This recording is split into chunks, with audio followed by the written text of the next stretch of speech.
Allow the children it's okay. Off your mind, it's okay. She off your mind, like me. Chai!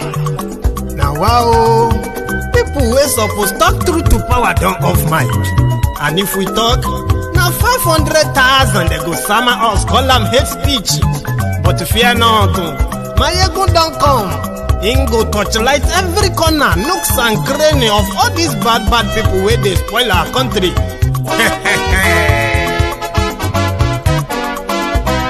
So my people make we laugh, oh yo yo. My ego don't come, oh yo yo.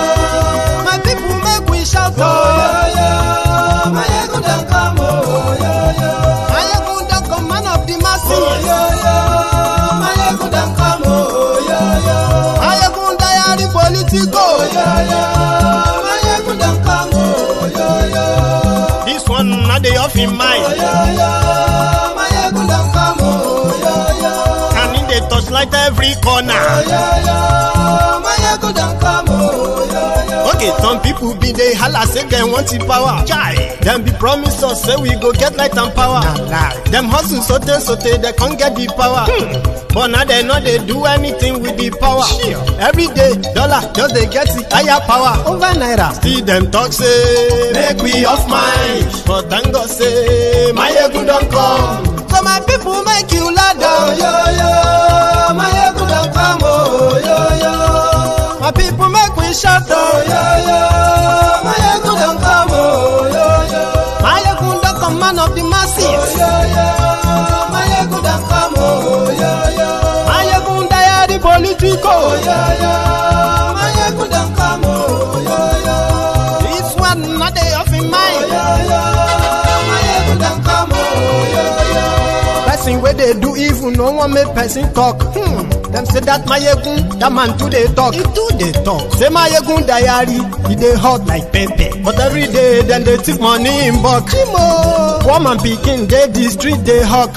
Still them talk say make we no talk. But thank God say my yegun don't come. So my people make you laugh, oh yo yo. My yegun don't come, oh yo yo. My people make you shout, oh yo yo. My yegun don't come, oh yo yo. Man of the masses, my ego don't come, oh my ego diary politico, my ego don't come, oh this man not the off in mind, my ego don't come, oh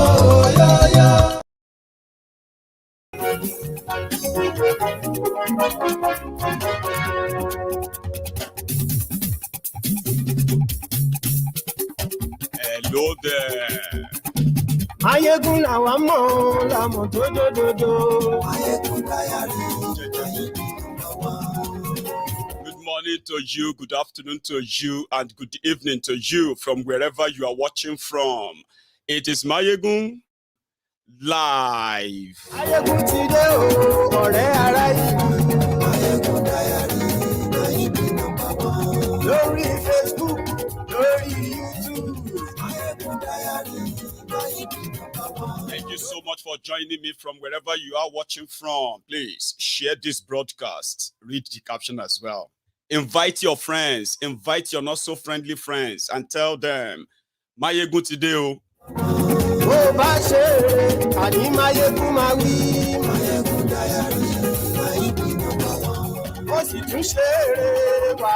diary. Ayegun diary politico. Leave Nigeria alone. Leave our elections alone. Don't cause problems in Nigeria. Tinubu is the president. These were the messages delivered to the European Union Commission in Nigeria. Exactly.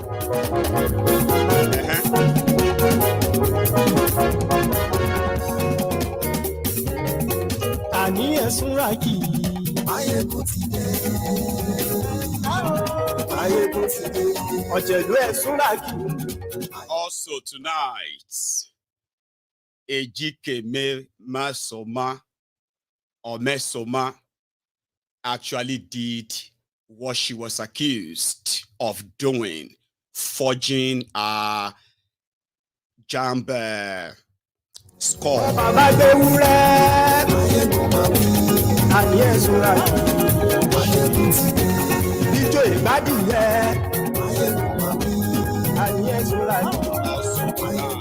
Ladies and gentlemen, just a few days ago, there was this spotting in Lagos of Chinese warships in Nigeria, 2 of them. And they said they were on bilateral mission to Nigeria.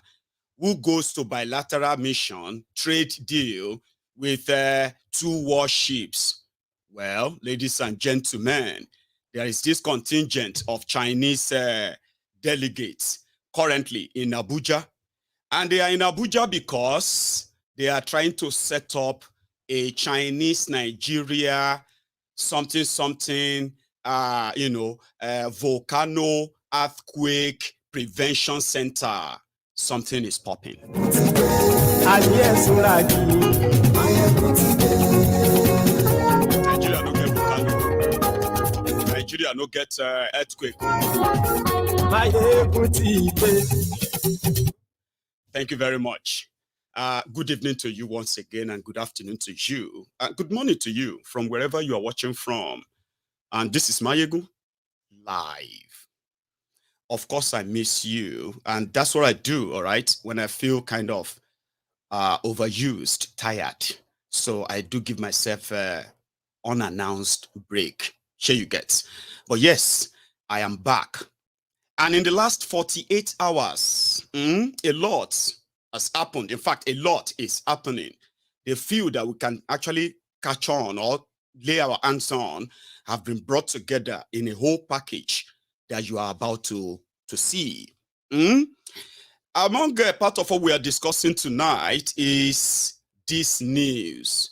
This woman, Chinyere Obi, who came out just yesterday that she was shot during the elections and she caused the day that she became obedient. This has also generated a lot of conversation out there, and I choose that we should tap into it. What are the conversation? 74-year-old woman, an obedient, got shot during the election for supporting Obi. Nobody heard about it. I mean, I kind of covered a lot of the incident that happened during the election myself, right? Never heard that of a 74-year-old woman, okay? But surprisingly, the woman said she was shot by APC thugs who were trying to stop her from voting for Obi. She said only 2 people contacted her. Obi never said I or even check on her. So because of this, she has decided to support Tinubu, whose thugs supposedly shot her.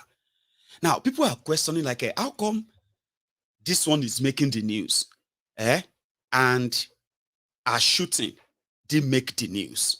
What could have happened? Like, is it, you know what I mean? So we'll touch that later tonight. Again, read the caption of the broadcast, read the body, read everything you can, all right? And at the same time, like, share, and subscribe if you haven't, before you begin to engage and have conversation around this, okay? So, yes, let us start with the people who are warning the European Union to stay away from Nigeria. Stay away from Nigeria. I won't kind of repeat their message. I would rather she do it for us. Watch this. Viable TV owns the credit to this video, by the way. The security of lives and property is at stake. Our sovereignty is at stake. Our unity is at stake. Nigeria is the greatest country in Africa, the most populated country in Africa, and of course, the pride of the African continent. If the European Union is beginning to address our elections and of course, whatever is daring, the way they have presented this report, then we are scared. We are scared that it's not just going to affect Nigeria as a country, it's going to affect the whole of the African continent. We are striving to grow. We want to be first and second world countries. We want to be emerging countries. And we cannot grow in the speed that we want to grow with the kind of reports that we are getting from the European Union. We are here to register our grievances. We are here to tell them that as a matter of urgency, they should withdraw their reports. And of course, come up with the reports that will be favorable to Nigeria, the report of what they saw. How on earth can just less than 50 people from the European Union come to Nigeria to observe an election where you have over 176,000 polling units at election centers, and then they go to less than 1,000 polling units at election centers, and they draw conclusions. And I also want to send a clear signal to them.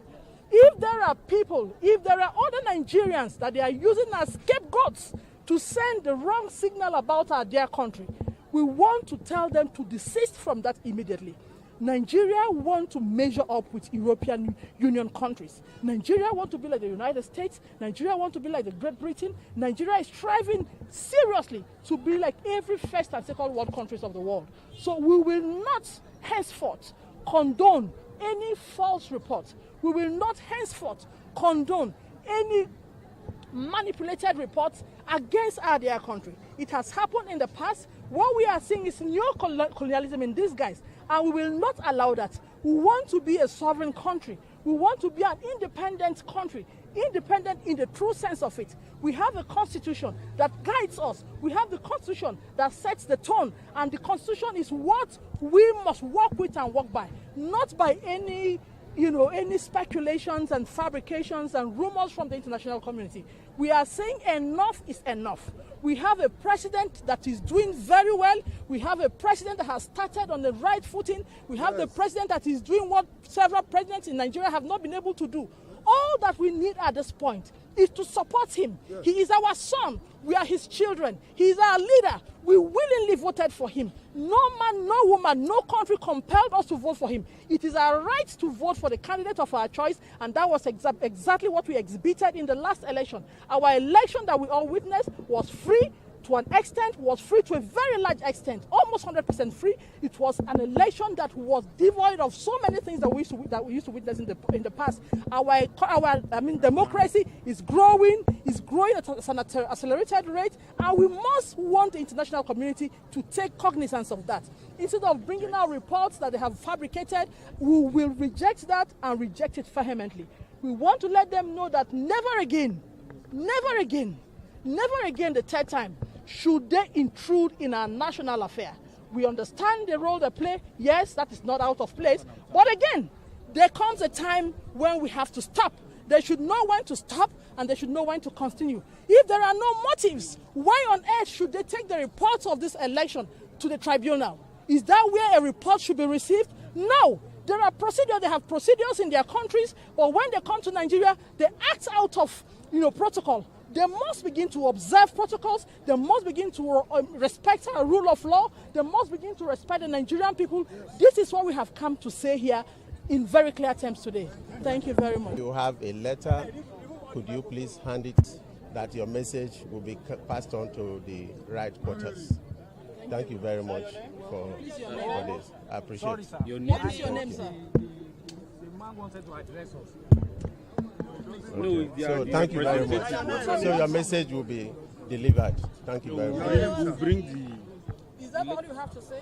Of course, I will deliver your message. I will deliver your message. I'm welcome to transmit a letter to you. Thank you. Can you say your name on the camera? So yes. Thank you.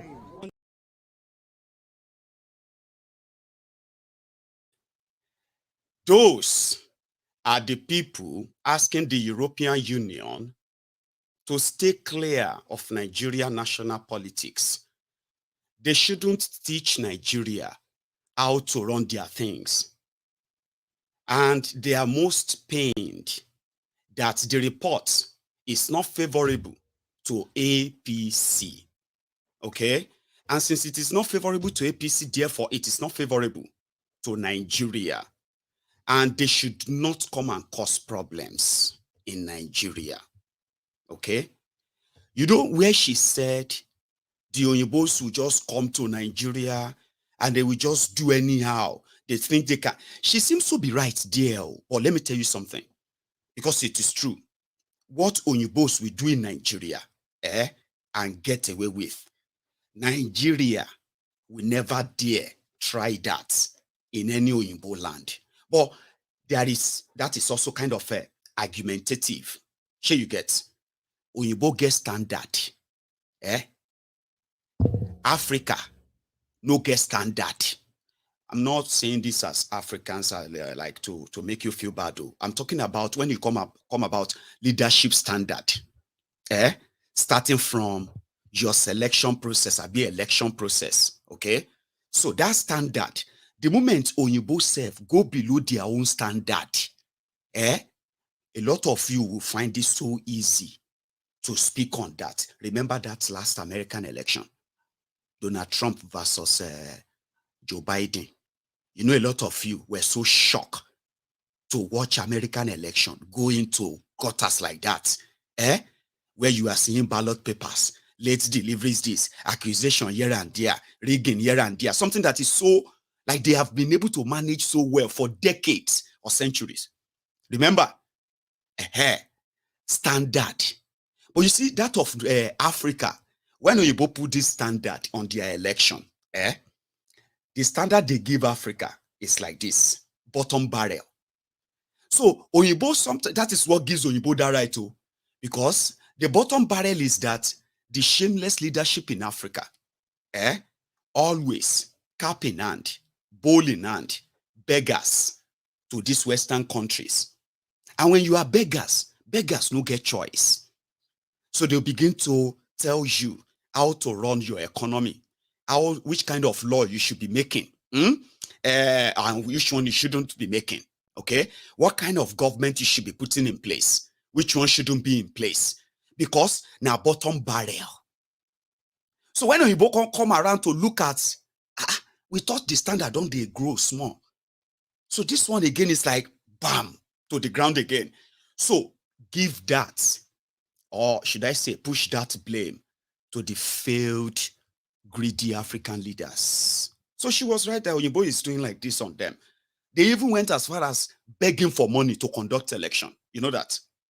The giant of Africa going abroad to beg for money to conduct election that they are going to rig. Do you understand what that means? You don't. Anyway, they said the report has been tendered as evidence in courts. So if Tinubu is removed, now the Oyinbo report contributed to that on the part. That's the point. Also, they indirectly sending a signal to say if the courts should legitimize the fraud and Nigeria should go into a state of revolution at any point in time, or the reaction to that court decision that could go either way, they believe that the Oyimbos, the European Union, they are setting the stage to sponsor uprising in Nigeria in their own warped mind, delusion and illusion. These old problems, they don't exist. They are just fabrication. I mean, people will live in denial like nothing happened. You know that, Abby? That is that part. On the other part, there is another set of Nigerians. Do you know what they call themselves? League of Youth that voted for Tinubu Shetima. In their own press release, they said, President Tinubu, this suffering is too much. You need to do something. We are dying. A press conference in Abuja. So that is in a bit contrast to those who said he has started well, he is doing well, everybody is happy and all that. Yeah?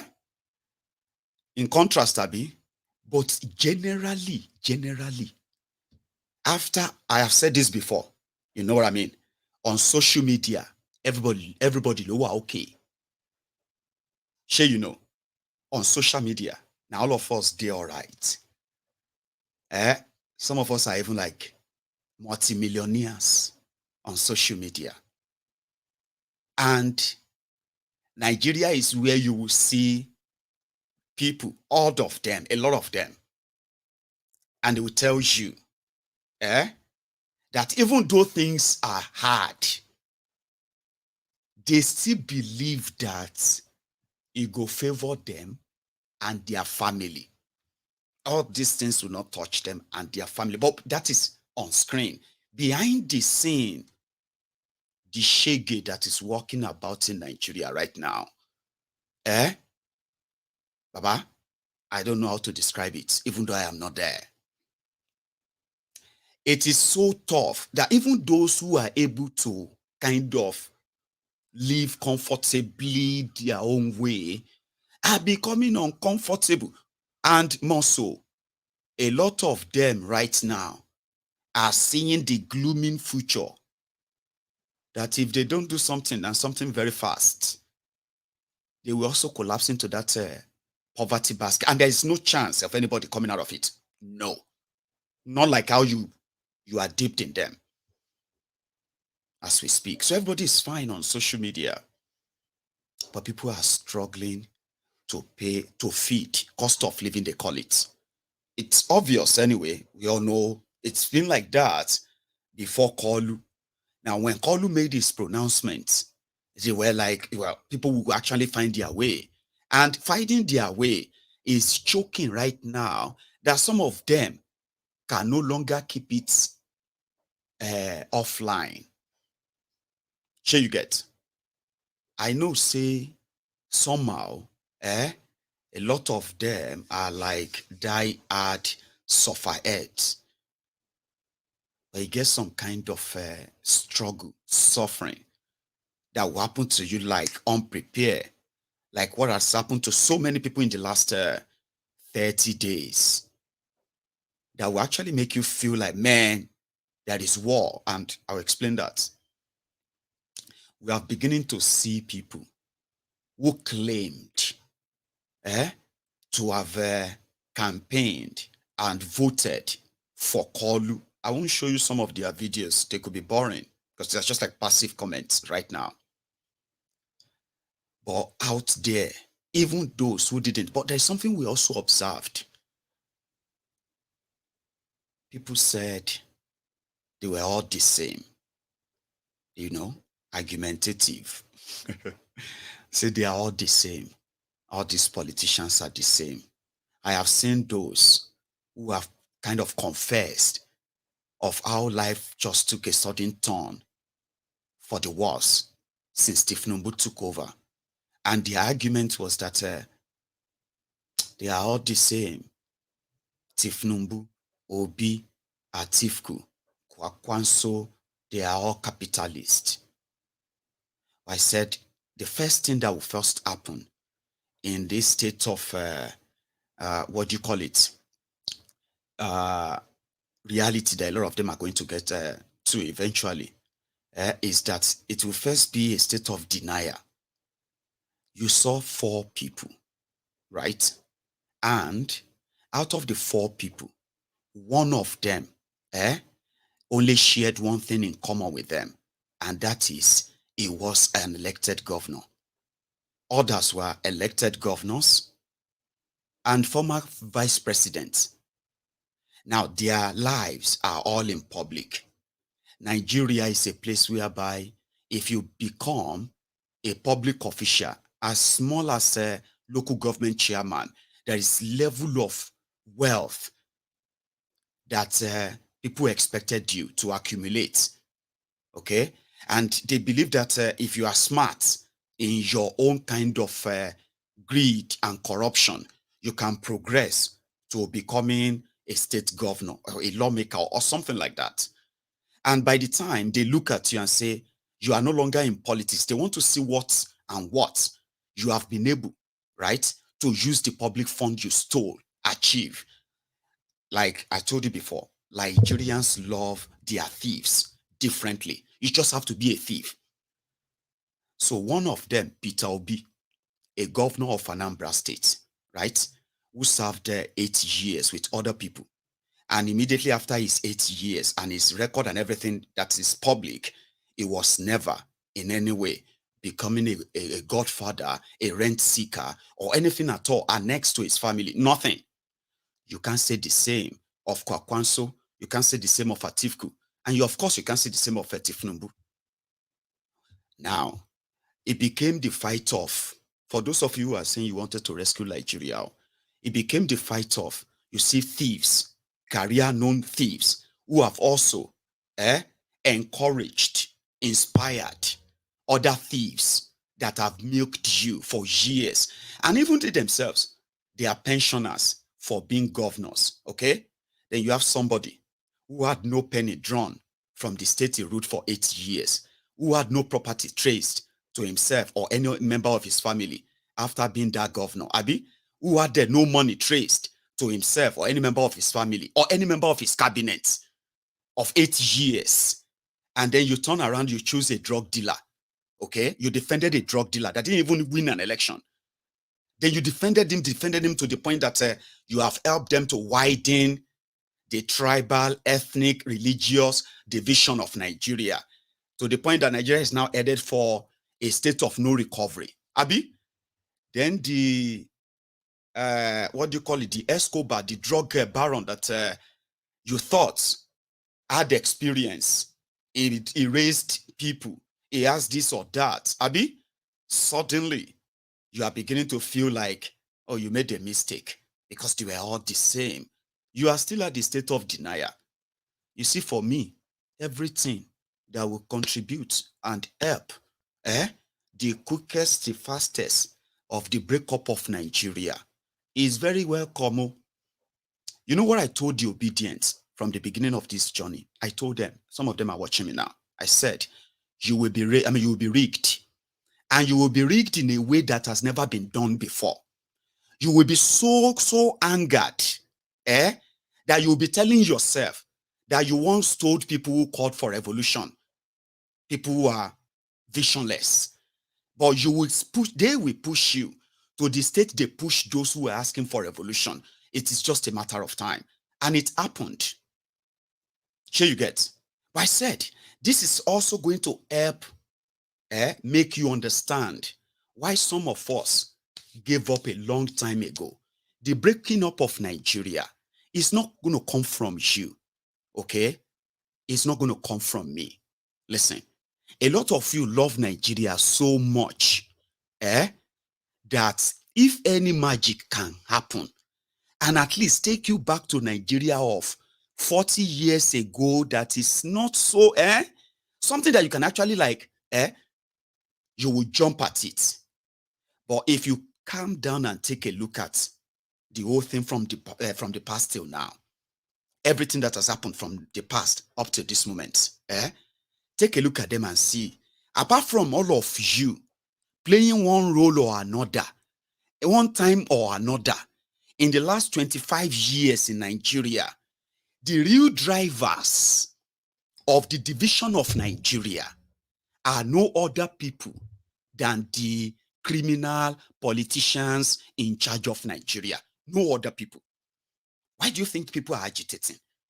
Poverty everywhere, injustice everywhere, inequality here and there, impunity here and there, things that they told you to normalize. But guess what? Every abnormality they are telling you to, or you have normalized, all have their victims inside that same contraption.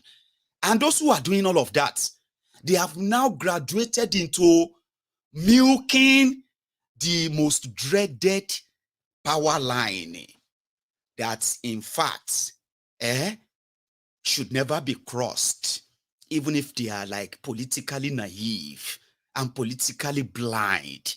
They should never cross them. And that is the religious and ethnic card that has now become a thing in Nigeria politics today. They pushed all of us there. Of course, a lot of us played 1-2 role here and there. Those of you who loved your different thieves, criminals in the past. Today, you look at a lot of them today and you shake your head and feel like, I can't believe I once supported that. Or I can't believe I actually defended that in the past. Yes, look back to the role you played for different roads who claimed that they wanted to fix Nigeria. The Nigeria they are fixing is the Nigeria you have today. Congratulations. So think about the roles you play. The cards they played you, the ones you enabled. So it's not you. In fact, a lot of us don't even have the resources to break Nigeria. You know that? We don't. Other than to tell the people the truth and make them understand that it's more or less like kicking the can down the road. The rogues who have destroyed Nigeria, they are still those in charge. The same technique they have used in bringing Nigerians to this state of disrepute is still the same thing they are using. They are not looking back. So if Nigeria break up tomorrow, don't blame yourselves that much. Maybe you can blame yourself for allowing it to last, to drag for too long. These criminals and this trajectory, where you have poor people piling up, what do you expect? Where you have injustice, like it's normal in Nigeria, what do you expect? Increase in crime and agitation for almost everything, lawlessness and all of that abound. And the people who actually brought that upon us, they are still doing the same thing. They rendered us poor, miseducated, poorly educated, in fact, mostly uneducated. And here we are coexisting in a country with rudderless ruiners that they call the rulers, or dealers that you call leaders. So don't blame me. Don't I'm trying to save us. That's what I'm trying to do. Save us. Because there is always going to be an agenda pushed by the criminal politicians because they know what they have created. It's not going to be from you and me. It's just going to be like a bit about the UBC, where we wanted to cultivate cola. And suddenly you just discover that there are already colas growing on that same plantation. So what do? You water it. So I told them, I said, they were going to rig you. Okay? Nigeria is a crime scene. They will do it so blatantly, so ridiculously, that a lot of you will feel so kind of down. But here is what we discovered. There are so many of you obedient who genuinely think you can save Nigeria by putting the right person in charge, Peter Obi. It would have been a different ball game. Let's agree. It won't be much difference anyway, because of the destruction of Nigeria done by APC. I mean, but that's probably not going to happen now. Abi? Now, what we discovered was those who are defending people, destroying people, majority of them don't really have jobs, any real job. When you see those who are majorly supporting Tinubu APC, they are mostly people with, poor education, no jobs at all. Majority of them have never worked in their lives. And I'll tell you how we discovered, okay? During their charade elections, right? You could see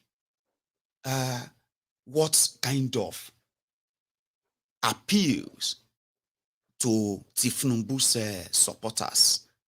It's about power, wealth, clouds. That is what that matter to them. Empty kind of, Tinubu, do you know how many governors that came when Tinubu came to campaign? Do you know how many ministers? Do you know how many commissioners? Do you know how many? Because Tinubu made a lot of people.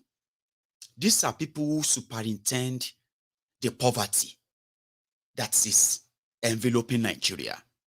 Okay? When Tinubu, do you know how much money they gave?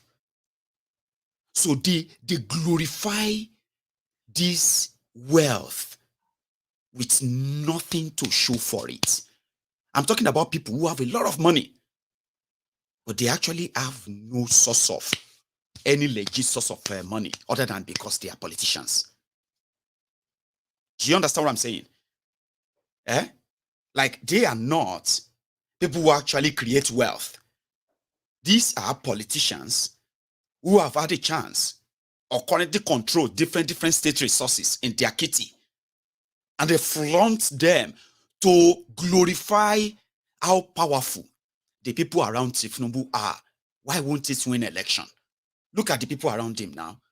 How do you expect? Look at the power. These are the poor people, impoverished people, poorly educated, miseducated people, the bottom of the barrel. They fancy that. They're like, how do you intend to defeat that man like that? It's not about what he has to offer or what he said to them in a clear term. You know what I mean? Like, clear sense. No. When you look at those who are behind Atiku, these ones are also majority jobless people, past political office holders, PA and all of them. I'm still going to tell you something. Oh. Now, those ones, you know what kind of fancy to them, kind of what really look fancy to them, right? Is the fact that the only person that can stand shoulder to shoulder with APC, money for money, people for people, power for power, is Atiku. Because look at him now. Look at the horror around him. He has been running for president. He never run out of money. Because according to them, right, Atiku can make them what Tinubu has made other people. Do you get the concept? If Atiku can still be so powerful, relevant, okay, that is something so inspiring. Okay, he has no, you know, and he's a billionaire that is capable of giving APC, the ruling party, money for money. But when you look at the obedient, the people they call the noisemakers, those ones have this can-do spirit that is like that of somebody who is a drunk or somebody who just lost their mind. I'll tell you what I mean. Obedients have no money to challenge Tinubu APC or Atiku PDP. They have no money, right? They have no powerful people to flaunt about and say, they have no powerful connection anywhere, okay? But somehow, they just feel like the David and Goliath. Sure, you get? People that you have to look at and say, it's like looking at them like this and say, you these ones. You these ones. And the idea, like, say, touch me. Touch me if they burn you well. Touch us. You go see, touch us. We go beat you here. I say, wait a minute, this. That's exactly what you... Now, how did they kind of feel that powerful? Because they are young people mostly. A lot of them are professionals. A lot of them are students. A lot of them are young entrepreneurs. A lot of them are actually traders, handiwork men and women, okay, who have understood what and how politics actually affects them and what they need to do. These are smart people who kind of feel like they know, they have the number. They play with number. Sure, you get? They look around, they say, but the APC have so governor. PDP have Kiniko. They say, we'll beat all of them in a free and fair election. How you want to do them? Say they can't rig it. That's the confidence I'm talking about. They started juggling numbers together. And they became so confident that instead of them to, despite attack or this and, instead of them to dwindle, they became more confident and confident. You know what I mean? Like you were following them all. That their confidence became annoying. From, they are just social media this. So, they are just nice makers. They don't get PVC. So, we should watch out for these people. the way these people are going, they are going to destroy this country. So, these people have become a fascist, that they cannot accept election results. They cannot accept this and that. It's like they want to cause this, you know what I mean? Come on, they are nothing. So any small thing I will tell you, I know say you're obedient. Baba, wetin cause fight? You be agbadomite. This one is obedient. That one is mekamite. Why una they fight on ourselves?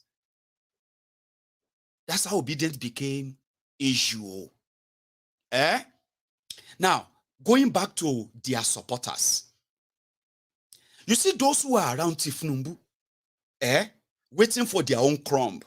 They have one job, to go and convince other poor people out there that these people who have been milking you, in fact, they have changed their mind. They have a plan for you now. Very good plan. Renewed hope.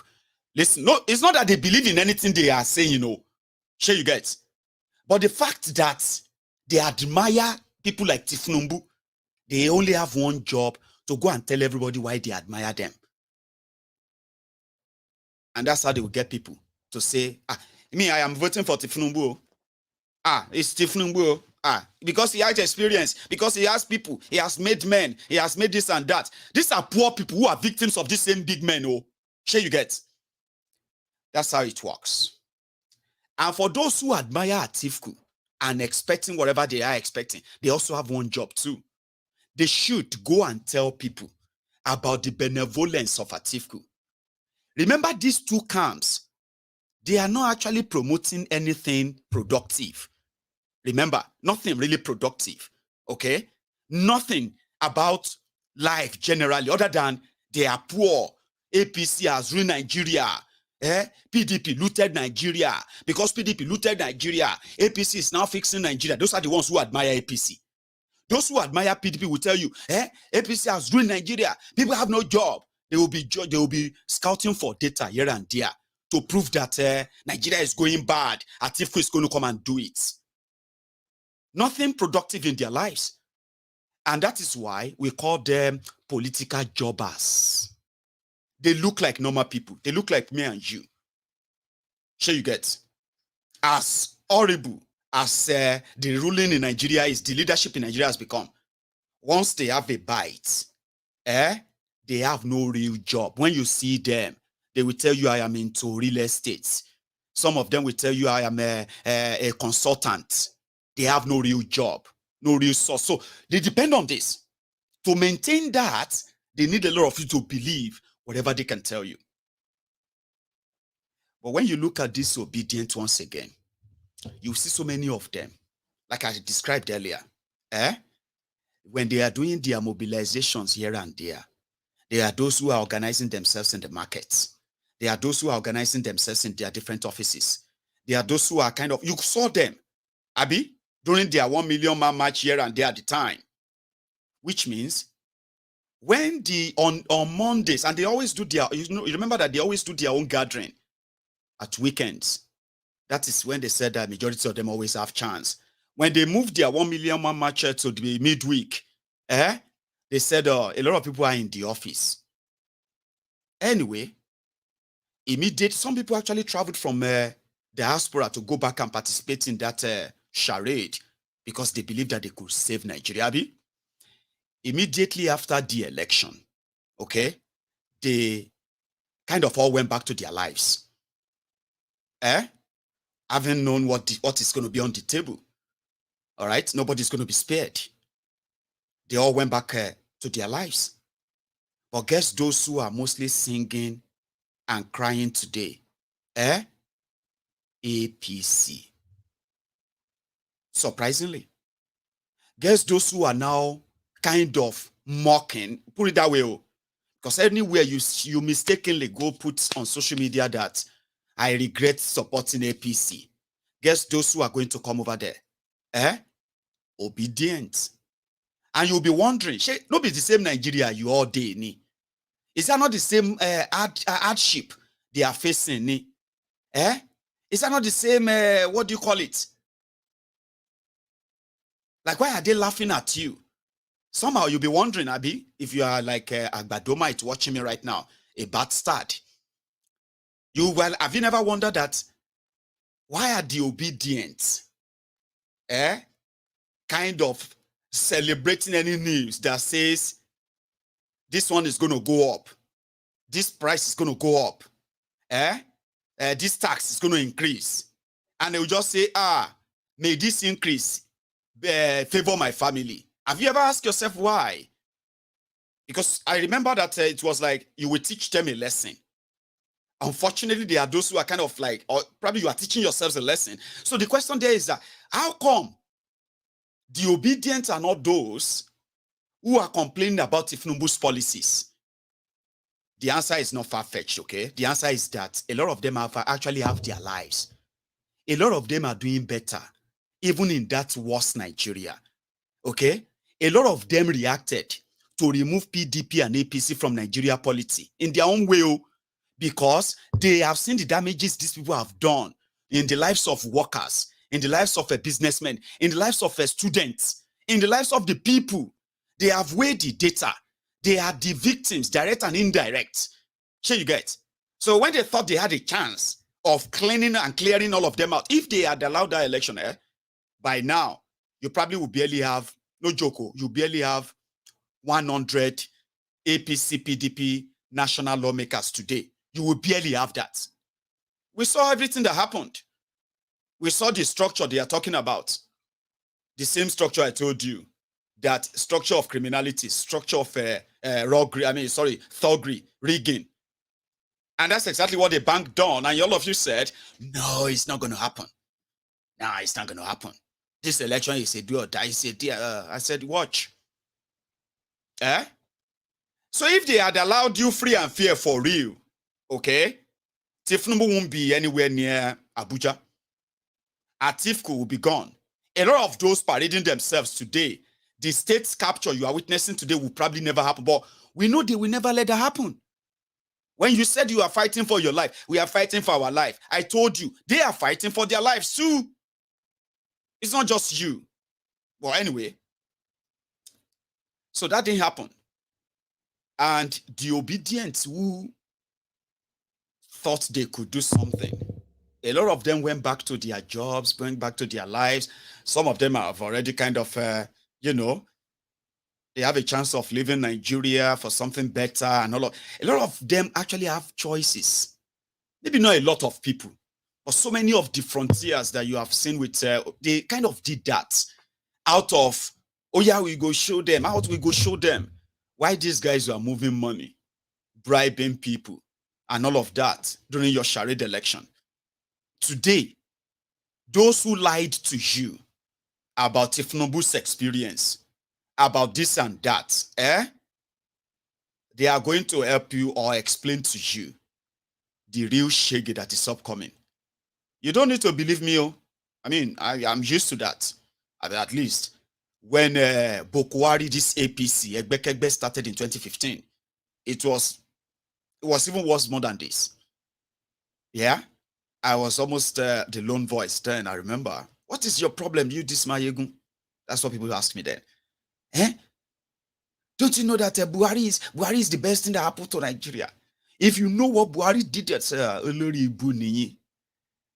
in another few months, you will come back here and eat all the nonsense you are saying. And it didn't even last 6 months.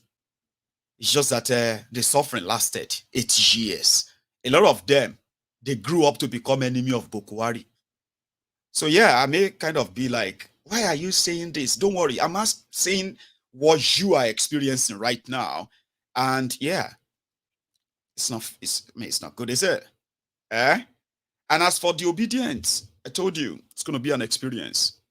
An experience that when the whole thing finally comes to an abrupt end, like a badly written script, you're going to sit down and ask yourself, is this actually worth it? Would you do it again? That's the first primary thing. Because I remember that 2-3 days after Yakubu announced Koolu, a lot of these young Gen Z people, they started cutting their voters. Remember, started destroying their voters card. I would never vote again. because they invested so much in thinking that they could be part of shaping their own future. As for those who are like still hiding their suffering, don't worry, they are bringing your renewed hope. Don't worry, they are bringing that. Unfortunately, forgery, which is also part of the case against Koolu, currently at the Tribunal. I don't even know why you think. Anyway, remember Joy, Joy, Ejikeme, what's her name again? Yeah, Ejikeme Mmesoma. That supposed 17-year-old girl from Anambra that was declared to have scored the highest in JAMB, 2023 JAMB. And the controversy was so intense that the current division in Nigeria, tribal, ethnic, and religious and all that division, because of this politics, in fact, made it even worse. Let me tell you. Mmesoma came out and she said, or declared, somehow the media declared that the highest scorer in this year's JAMB scored 362. Okay, and what's her name?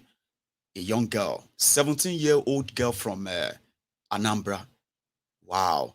And the news was like, well, something good. A lot of people kind of rally around her, including the automaker, announcing cars or announcing motors. They even offered her an instant 3 million scholarship, among other things that were given to her. Then the news broke that she forged that result. If that should be the case, like, is it an ongoing investigation that you have to pop? I mean, you have to pop the face of a 17-year-old girl all over the media, like with an inconcluded. So we also streamed that on Mayegun's Diary Political, citing that same instance of if you are having a back and forth result, a questionable or what have you want, right? The best you can do is to launch an investigation, okay? And the worst case is, or the best is, remark the examination script. Ladies and gentlemen, this young girl is not 17 years old. She is, in fact, 19 years old. She's not a dullard. She's not like and you know what I mean, like a dull girl. She scores 242 or so in a JAMB. Then she changed the results. Now, what we discovered is that Nigeria, during our own days, right? Nigeria has something called special centers. Okay? So the advantage of special centers at the time was that you have access to the past questions. You'll be able to treat past questions like part of your tutorial towards the day of your election. The day of your examination. Then that changed. Special centers became where you pay special money. Okay? That you are kind of allowed to cheat. All right? But over time, centers that, cheating have been reported are kind of the result of, the result of those places were kind of cancelled. All right? But what I heard now is that they they not just have special centers for examinations in Nigeria, especially JAMB, UTME as they call it, right? They have special centers that are as good as giving you special results, including the one that Mmesoma shared with the media. They do it so well that it also comes with the QR code. You know what I mean? that you'll be able to kind of scan it and it will look so real and original. But the thing about it is that it will never, ever be in the system of the examiner. So here is what this JAMB official had to say, just on the side.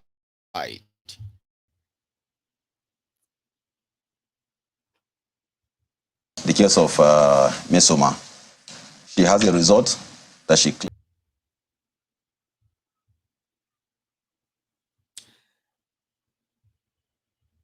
Okay. The case of Mmesoma, she has a result that she claimed she got 360, and our attention was drawn to it. We check our system. If they can display the result she's holding, that she also display on channels, you will see that she has 360. And when you look at the top, the heading, you will see JAMB 2023 UTME result notification. Let me say this 362. 362, very clearly. The result of this notification, the last time we used this kind of slip for result was in 2021. And that was when one Chinedu John sued us for 1 or 2 billion. He also falsified. He got the slip and then added some figures and came up with a figure. And we discovered that this result is very easy for candidate to mutilate. You just scan it, you use graphics, and then you change the numbers, and then you begin to parade it around. It does not affect anything that we have on the database, because I've seen a lot of narrative out there. People are, let me answer. People are getting so many things wrong. It does not affect what is in the database. It's only the slip they are parading around. Yeah. So look at it. You will see that there's a QR code there. Yes. That QR code is the result. This QR code is the result. But I scanned this QR code. Whatever you're seeing there is a reflection, interpretation of the QR code or the QR code. So now, if you scan the QR code, you will see the owner of the result. And the owner of the result scored 138 in 2021. That was the last time we used this particular result. This same QR code? Yes. That was the last time. I just scanned this QR code and I'm not seeing any major stuff here. I'm only seeing a name at the header, Asimi Miriam Omo, and then I'm seeing several other things. But there's no... that is the owner of the result. I can't seem to see... But I'm seeing Asimi Miriam Omo Balanle 138. Yes. That is the owner of the result. 138. 138. But this is 362. Yes. So what she did was to get that result slip, scan it maybe on graphics, and change this figure. And she was saying that they scan it over and over and this figure change. Scan it 10 times. You will see that the result belongs to Omo Balanle, and it was a 2021 result. And that was the last time we used this particular result. And when you look at it, please, can you give us our actual result? If you can give us our actual result. The next but before that result, Mr. Doctor, I think, look, JAMB needs to do a little better in terms of this result showing up on the scan, because this could confuse several people. No. I'm saying Eson Radio overall best graduating student. I can't. It's not as.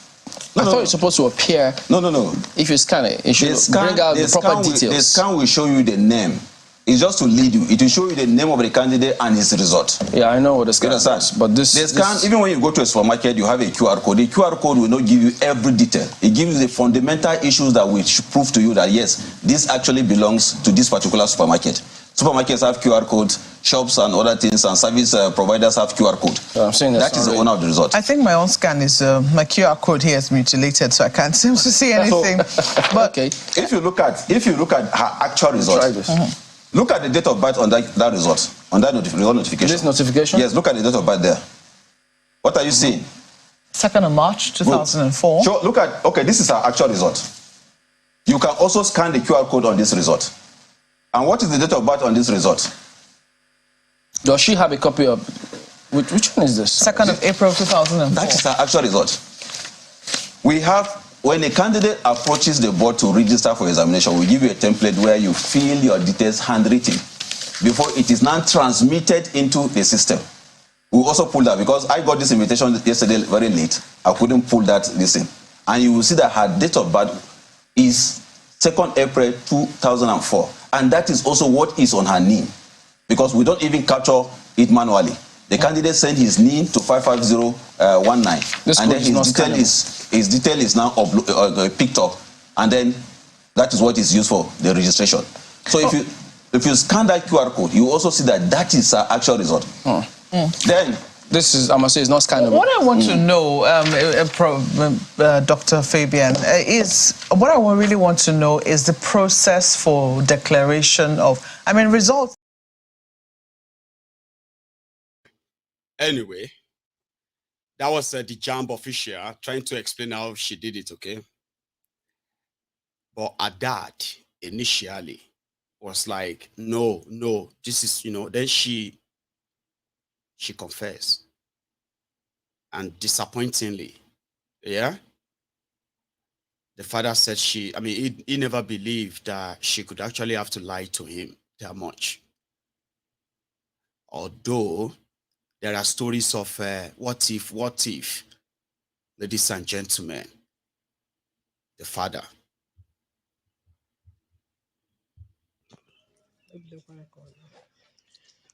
Okay, you say your name is, speak and shout. My name is Ejikeme. Okay. So now that your daughter, Mmesoma, has owned up that she manipulated her result, what do you have to say? What's your take? As I said earlier, my daughter didn't open up to me on time. She didn't. When I realized the mistake she did, I blame her. I was supposed not to do this kind of thing. Because every day we tell Mmesoma, be careful, you know that you are a star, so that you don't dent your image. But I'm still apologizing to JAMB and Nigerians to pardon her. To give her pardon. As a father. That's my take. So her dad says he apologized to JAMB for he still can't really wrap his head around why his brilliant daughter have to do this. Okay, she scored 246 or thereabout, which can still get her to any university in Nigeria, of course. But in also Motors, that gave her 3 million naira scholarship as a starter, and others who have also offered to give her scholarship abroad, and the rest are kind of withdrawing them now. In also has withdrawn his 3 million scholarship, but there is actually a girl that scored 360, right? Kobe Chuk. No, I don't know how to pronounce that. Listen, this is actually the girl, the original one. The most special thing I did during my preparation was praying. I prayed a lot. Then I started early. I started preparation for the JAMB exam. Immediately I entered SS3. Okay. I started reviewing past questions, just reading my books, and then in school, my school, Deeper Life High School, Mowe, we had like lots of classes, tests and retests, just trying to get us prepared. We had mock examinations of the JAMB. They tried to get us to use our time well, to know how to time ourselves. And then me personally, I read my books. I solved a lot of past questions, just trying to familiarize myself with the kind of question that they can bring out. And then, as I said before, I prayed. So, well done. Yeah. So, one thing I know about academic success is that it doesn't come by reading. It comes by a reading habit. Okay. For the sake of Nigerians watching out there, can you tell us about your reading habit daily and your reading rigor? Okay, my reading habits. In school, we have these like set times in the morning, in the afternoon, and in the night. They call them preps.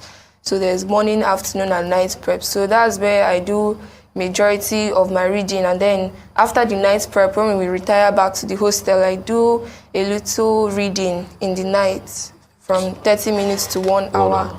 Yeah. Okay, so cumulatively in a day, you get to like 3, 4, 5 hours of reading or 6 hours of studying? Yeah. So you study like 6 hours every day? Yes. In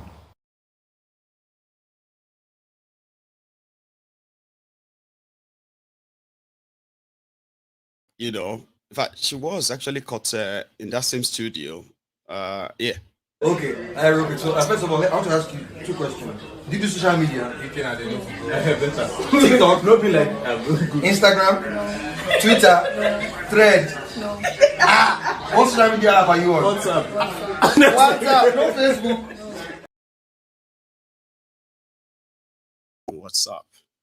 WhatsApp. She's Ube. I can't pronounce that long name. Okay.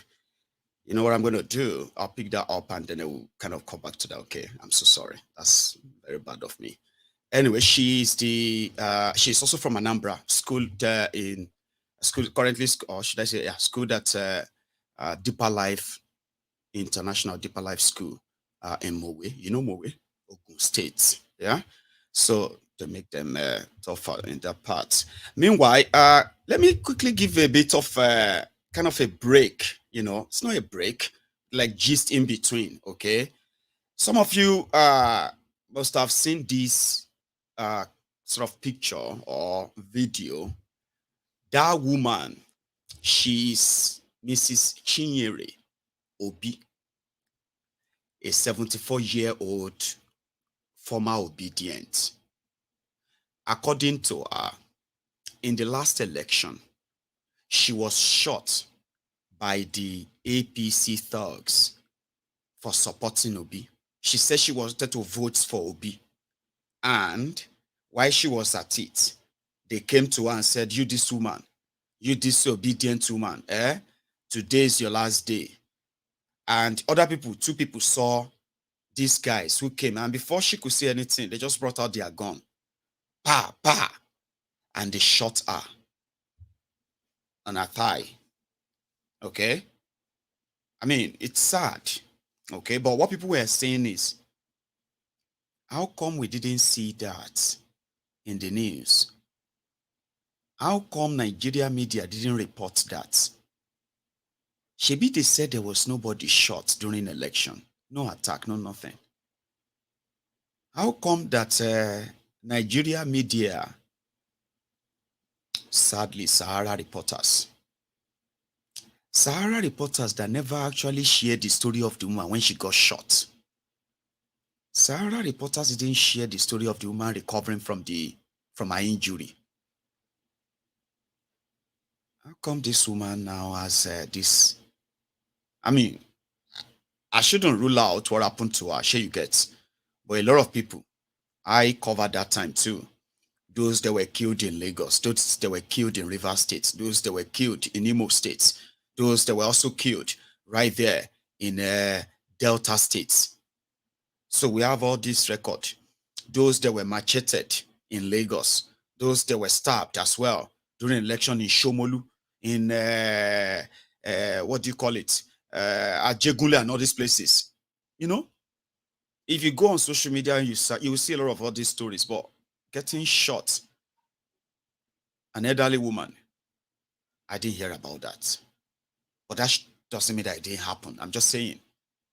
Then she came out to say she caused the day that she supported Obi. Now she is supporting Tinubu, whose thugs supposedly shot her.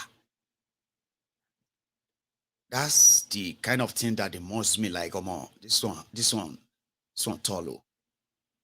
Like what kind of Stockholm syndrome would that be? You now love the person whose thugs shot you, and you hate the person that you said they shot you because of. I mean, like, I don't understand, like, you know. Anyway, people are talking about it out there, okay, that this mama, what is wrong with this mama now? No, she's lying. She's not saying the truth. But I'm like, leave all of that. I'm just kind of curious. Sure you get.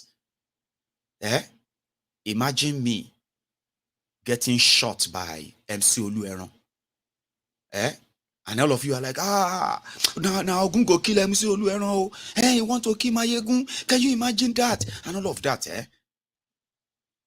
And then I just turned around, just like, because Princess did not greet me, or Princess or Olowo or any of you, Director Scott, you did not call me personally to say sorry for being shot by MC Olueron. I have now decided that MC Olueron, in fact, is a very good person. And I believe strongly that with a person like MC Olueron, crime is going to go down in Nigeria. When I no go start fundraising for Mayegun, say, oh, Mayegun si yawere o. I watch it live when Mayegun ran mad. You know, you go. Some of you will start this Save Mayegun fund. Let us save this guy. My house, probably outside my house, we have a lot of you coming around that something is wrong. Abi, won't you feel like that? That's the curiosity. That's what I'm trying to kind of bring out of this. Okay? She said in the same interview, she said APC thugs shot her. But Peter Obi no consider. Do you know the irony? Under the post, Lagos Abobakus, they started laughing. That's the problem with Nigeria politicians. They will use you and dump you. That's why I did not talk. That's why I did not join all this their obedient nonsense. So Peter Obi does not send your papa. You look at this woman now. If she died that day, that's how Peter Obi will ignore. I'm like, where am I? Help me. You know that kind of thing that you'll be like, now, where am I? APC, they are joining the woman that their thugs shot to blame the man that the woman is supporting. Like me, Marie, which kind of thing is this? I'm not joking. Go and check it out there. That's why I don't support. None of them could say, Jesus Christ. APC shot you, madam. This APC that shoot this woman. Now Ogun go kill you. No. They were saying that this Obi. I knew it. I knew that this Obi is a very heartless man. How can they shoot somebody with Tinubu's profile picture? Tinubu has his profile picture on Facebook, on Twitter, responding to a post that said, APC thugs shot a 74-year-old woman. She did not die, but now she is now in love with Tinubu. This, I mean, ridiculous, yeah? I need weary look for Nigeria, weary. Now weary plenty pass for Nigeria. You don't know? Now, officially now, about 80% of you get mental problem. No problem. I mean, I'm not joking. Weary giddy, look for Julani. And it's not hard when you see people kind of display this madness here and there, and just like, hello man, God is so patient. Imagine if God be like humans. You know, so God would be like big. Humans could be like ants, small, tiny ants everywhere. It could just use bacon, it just fleet everybody like that. Everybody could just die like that. If God was man. Anyway, Mama, get well soon. Oh. She said she believes strongly that Tinubu has the capacity to control and bring down the insecurity in Nigeria. That is, Tinubu will punish those who shot her. But she caused the day she met her, she decided to follow Obi. That's that.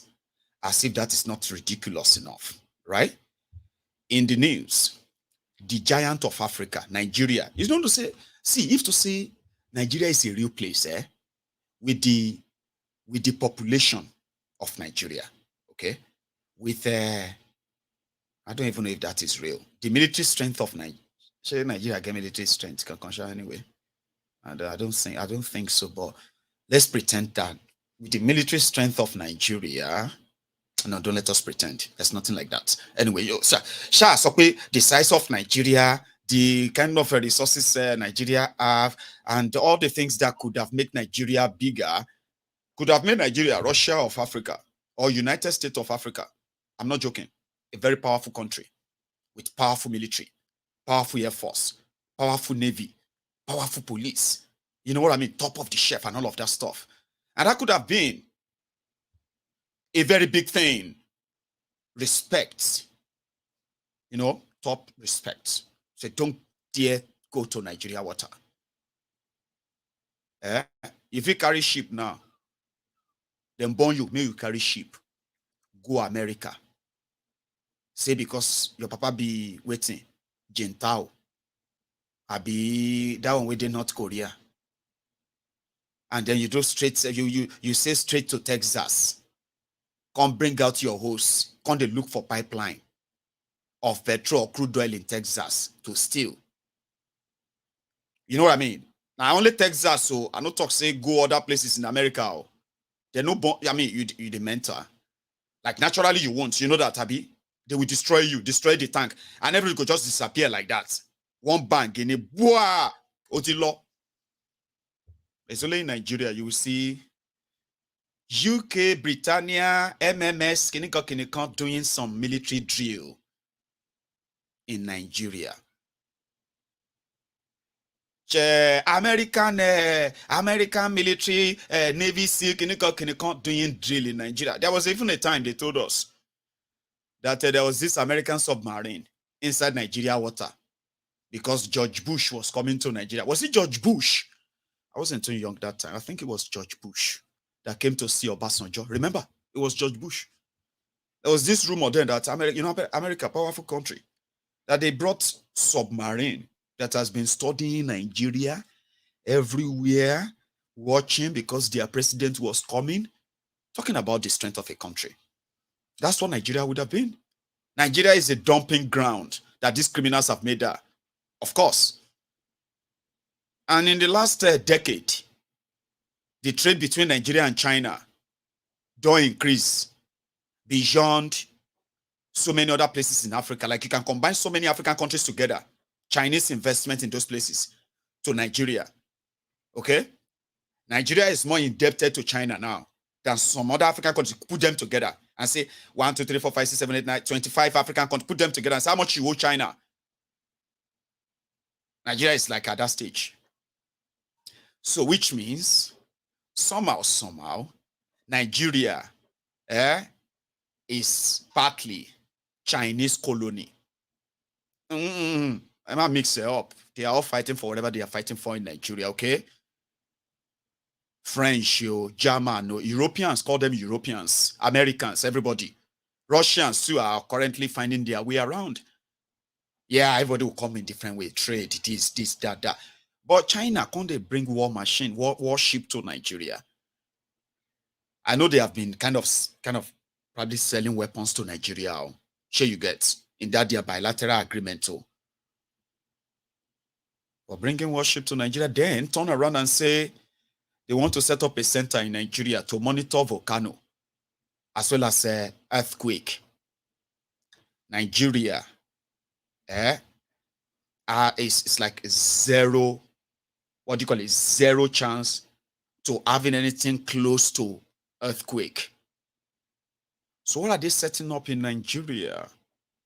At least we know that Chinese are into construction of the rail line, and they gave loan on those, those Lagos-Ibadan trains too, right? That Nigeria would have to pay back for another 20, 30 years and all that, okay? So they are building a center in Abuja to monitor volcano and earthquake. And then they dressed in Buba and Shokoto to make it, you know what I mean? Anyway, make of that whatever you think. Those ones, meanwhile, let's go further. There is this story I told you a few days ago, and it has to do with this man, Sonny Yerima, pleading already that, of course, Bukwari is gone. If you don't want any problem and all of that, you need to treat this terrorist better than Bukwari treated them. Don't fight them. Yerima.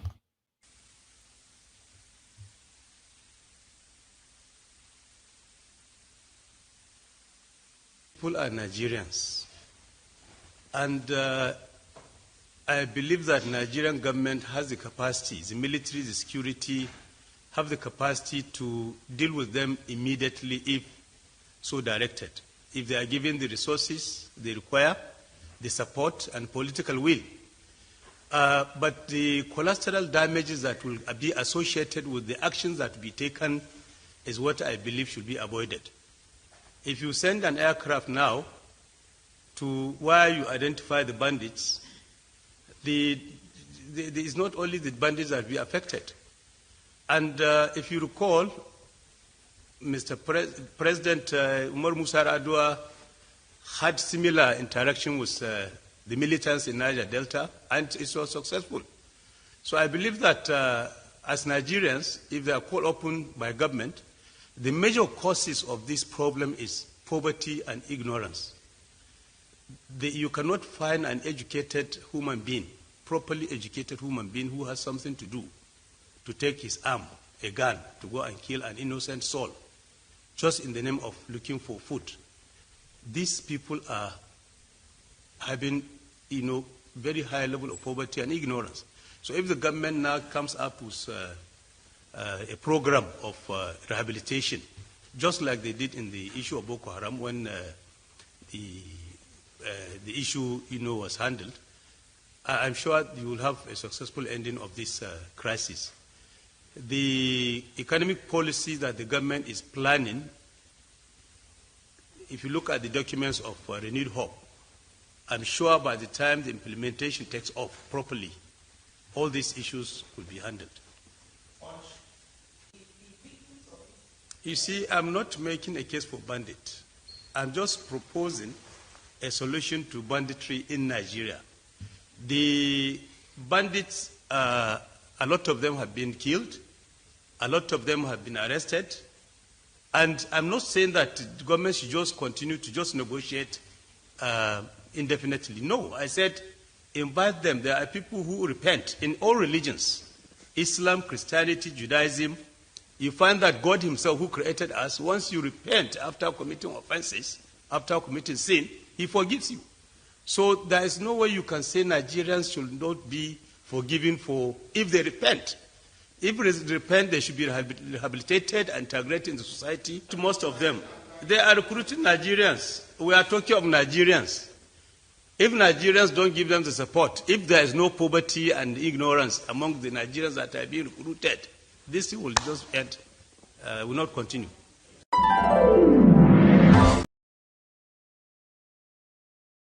So he's talking about the poverty, ignorance, which he also contributed to. Remember, he took advantage of that poverty to promote a religious supremacy. All right? And he ended up breaking that same Sharia law that he enacted as a governor himself. It's a long story. Well, somebody just remembered the 14-year-old girl he married from, was it Egypt or so? Well, he came out to say there's nothing wrong in that, all right? Because marriage doesn't stop education.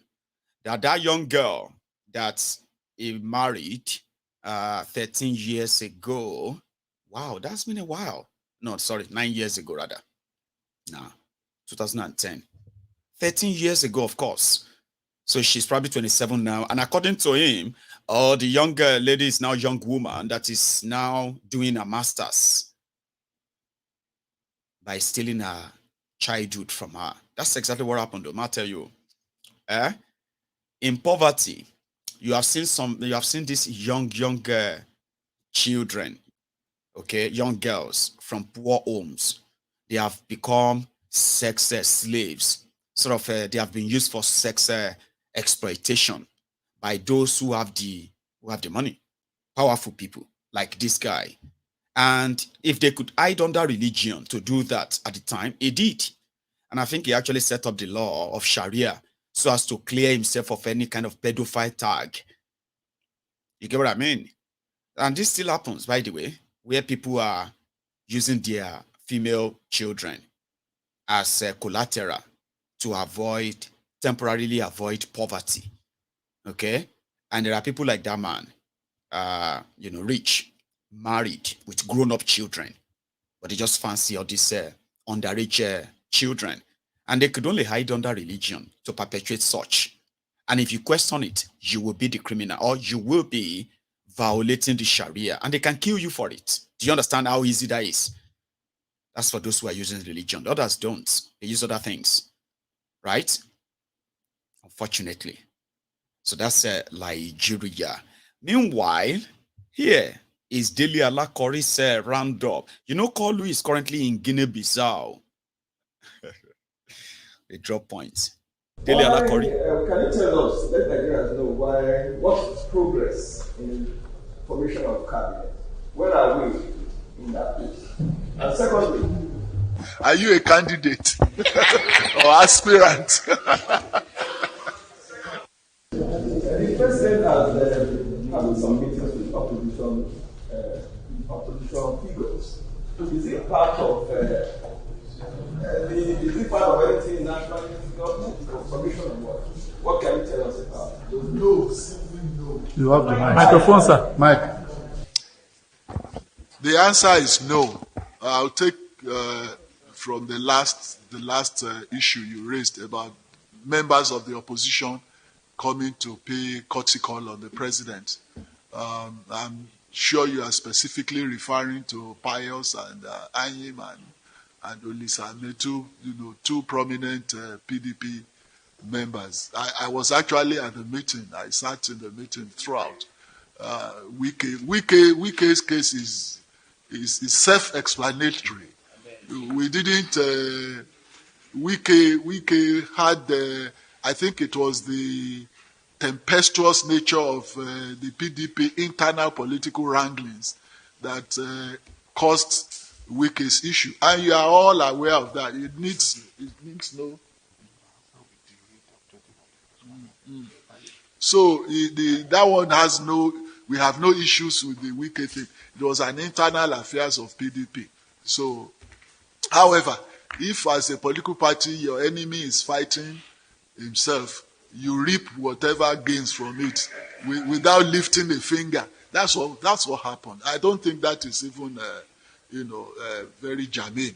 Now about the PDP people that came. The president said that his administration is running an open door policy and is a unifier, is a symbol of unity of the country. So if anybody from any angle wishes to see the president and has some salient points to raise or issues of observation or even suggestion or advice, the president opens his doors. And so those people, Pius Anyim and Olisa Metu, came purposely to commend the president. I'm sure you interviewed them, you heard what they said. They came to commend the president for his very, very positive policy initiatives that have put Nigeria back on the global stage. And it's not just their own saying, it's not just what they say they observed. We have received the same accolade and encomium from all parts of the globe. So it's not restricted to the PD people. I think we should only commend them for being quite honest and sincere with their views, because there are some of the opposition people who also acknowledge these very laudable initiatives of the president, but are too prejudiced or myopic or parochial to acknowledge it publicly. So we need to commend those people for having the guts. Sorry, about your ministerial list. If you were an aspirant, I would have asked you to see me outside for consultation, since you are not. But the simple truth is that this is an executive presidency. It's not. We are not running a parliamentary system. So the president, the buck stops on his table, and he decides when it's fit and proper for him to make.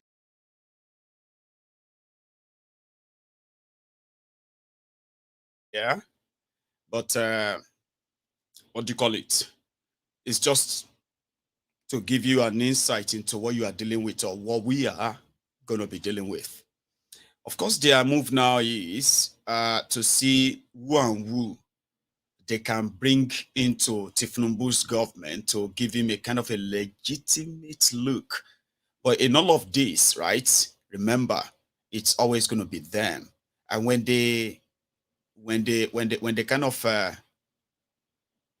kick it in between, right? That's when you're going to hear them scream. Like I told you, that would be a good news for somebody like us. So, for as it is, Dele Alakori has replaced Layamo, and you would have to get used to seeing that clown, all right? Saying horrible things, lying openly, and the rest, whatever it is. So I read it somewhere just now that Atiku has received the memo. There's going to be some PDP people who are going to become members of Tinubu's government, and Atiku is not finding that kind of funny. But we'll see to that when that happens, okay? Yeah, that is going to be me from my own side, but I was going to take calls. In fact, I was still going to kind of rest tonight, but I couldn't leave all of this till next, okay? So you will save me your own kind of energy, right? When I come back here tomorrow, we'll have a kind of elaborate convo, the one that we can take calls. And I'm also thinking tomorrow, which is Sunday, in fact, it's more loaded. Thank you so much for spending your evening with me. It's short, and that's going to be us, all right? I am going to see you some other time. If you joined us midway, right, you can watch this from the start again. And if you started this with us, don't leave without leaving that your own offering, just the like. I will see you some other time. Prayer docent. Good night, ma. Good night, everyone.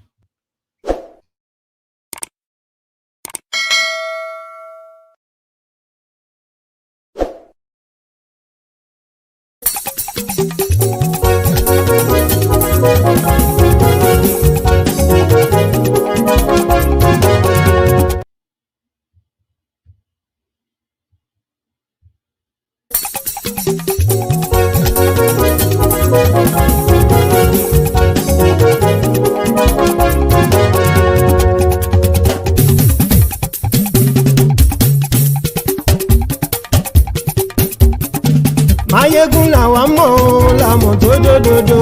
Mayegun dayari Nayibi number one. Mayegun làwa mọ̀ làmọ̀ tó dòdòdò. Mayegun dayari Nayibi number one. Mayegun ti dé o ọ̀rẹ́ ara ìlú. Mayegun dayari Nayibi number one.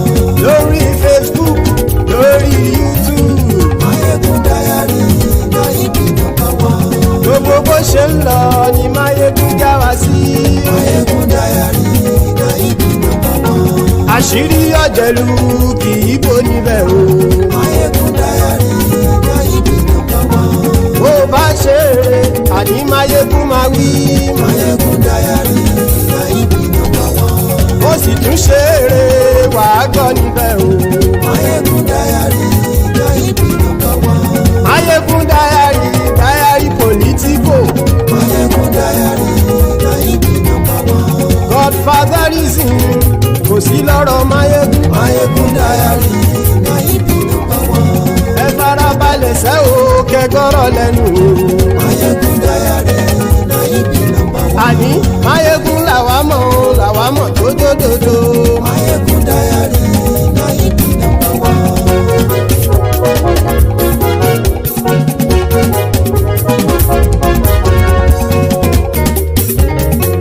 Àní ẹ̀sùn ràkì. Mayegun ti dé.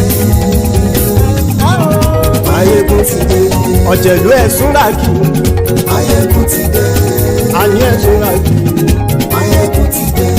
Lórí Facebook. Mayegun ti dé. Àní ẹ̀sùn ràkì. Mayegun ti dé. Lórí YouTube. Mayegun ti dé. Àní ẹ̀sùn ràkì. Mayegun ti dé. Bọ́ bàbá gbé wúrẹ́. Mayegun máa wí. Àní ẹ̀sùn ràkì.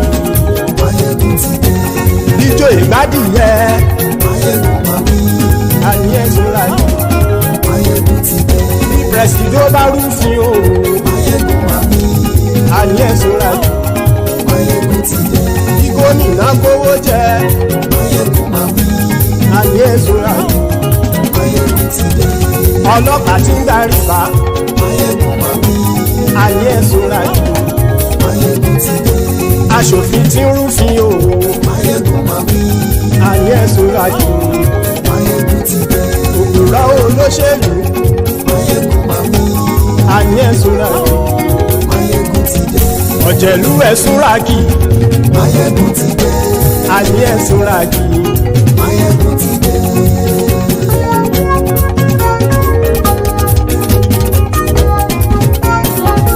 Máyégún ti dé.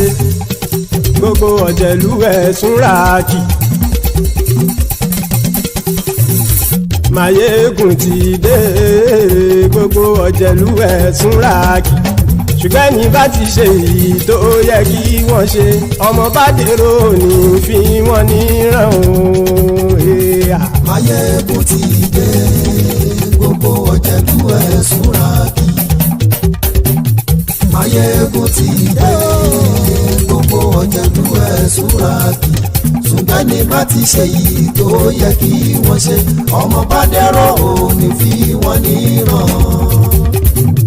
wọ́n fowó bẹ́ẹ̀ o Máyégún ó sọ pé wọ́n ò bẹ́ẹ̀ wọ́n fowó bẹ́ẹ̀ Máyégún ó sọ pé wọ́n ò bẹ́ẹ̀ oníkan ṣáàtì ṣe èyí tó yẹ kí wọ́n ṣe fáwọn ará ìlú tó gbé wọn débẹ̀ o àyè. Máyégún ti dé. gbogbo ọ̀jẹ̀lú ẹ̀sùn ràkì. Máyégún ti dé. gbogbo ọ̀jẹ̀lú ẹ̀sùn ràkì. ṣùgbọ́n ní bá ti ṣe yìí tó yẹ kí wọ́n ṣe ọmọ bá dẹ́rọ̀ ò ní fi wọ́n níran. kì máa yí ṣe eré ọ̀rọ̀ yìí kì í ṣe ẹ̀fẹ̀. kì máa yí ṣe eré ọ̀rọ̀ yìí kì í ṣe ẹ̀fẹ̀. ẹni bá ti lè lẹ́bọ̀ lẹ́rù o ọmọ bá dèrò kàṣàyè tú wọn síta. Máyégún ti dé. gbogbo ọ̀jẹ̀lú ẹ̀sùn ràkì. Máyégún ti dé. gbogbo ọ̀jẹ̀lú ẹ̀sùn ràkì. ṣùgbọ́n ní bá ti ṣe yìí tó yẹ kí wọ́n ṣe ọmọ bá dẹ́rọ̀ ò ní fi wọ́n níran. tẹnitẹni ọmọ Máyégún ọ̀rẹ́ ara ìlú mọ̀mọ́ ni mo fọlọ́hún sọ ẹ̀ bá kìlẹ́bù lóòótọ́ olódodo ìlú ọ̀tá ìlú mọ̀mọ́ ni ìwọ ṣá máa ń ṣọ́ra kò sì mọ́ bẹ̀rù bọ́tà ń lè rí bóníṣègùn lé káwọn mọ̀mọ́ fi ṣera wọn ni ó ti dẹrùn tí wọn ò gbọ́dọ̀ sì mọ́ bẹ̀. èèpo ọ̀gọ̀ lọmọ bá dérò tàjẹ́ ò gbọ́dọ̀ jẹ́ ó ti dọba lórí abínú ẹni kò sì mọ́ bùyà àìsíwọ́lu ní ẹnìkẹ́ ìgbódì ẹyin lábàrá o ó kó ẹni tó bá dán wò á kàmù. Máyégún ti dé. gbogbo ọ̀jẹ̀lú ẹ̀sùn ràkì. Máyégún ti dé. gbogbo ọ̀jẹ̀lú ẹ̀sùn ràkì o. ẹ̀yin bá ti ṣe yìí tó yẹ kí wọ́n ṣe ọmọ bá dèrò òní fi wọ́n níran o. Máyégún ti dé. gbogbo ọ̀jẹ̀lú ẹ̀sùn ràkì. Máyégún ti dé. gbogbo ọ̀jẹ̀lú ẹ̀sùn ràkì. ṣùgbọ́n ní bá ti ṣe yìí tó yẹ kí wọ́n ṣe ọmọ bá dẹ́rọ̀ ò ní fi wọ́n níran.